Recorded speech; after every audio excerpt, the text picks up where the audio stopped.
මාරේසල් ගුණතිලකගේ අවසන් ගමන. අද ශ්‍රී ලංකාවේ සංගීත ලෝකයේ තම ආදරණීය ගායිකව වන මාරේසල් ගුණතිලකගේ අවසන් ගමනට කඳුළු පෙරදෙන්ටින් සමදී. පෞලි සමාජිකයින් තුන් මිතුරන් කලාකරුවන් සහ දහස් සගයත් රසිකයන් ඇයට අවසන් ගෞරවය පොදු කිරීමට එක්ව සිටිති. ඇයගේ දෙහි ඉදිරියේ මුළු වැඩිම තබමින් සහ නියඩෝ ගෞරවය පොදු කරමින් බොහෝ දෙනා තම ශෝකය පරිකාශ කළහ. අවසන් ආගමික වතාවත් අතරතුර ඇයගේ ජීවිතයේ සංගීතයට කළ අමල සේවය සහ රසිකයන්ට ලබා දුන් ආදරය සිහිපත් කෙරුණි. ඇය ගායන කළ අමරණයේ ගත් එම අවස්ථාවේදීද ඇසුණු අතර ඒවා සියලු දෙනාගේ හදවත නැවතත් සංවේදී කළේය.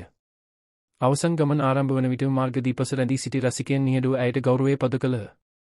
බොහෝ දෙනා මුළු පොදු කරමින් කඳුළු සල්මන් සහ ඇයගේ ගීත ගායන කරමින් තම අවසන් සමගැනීම සිදු කළහ.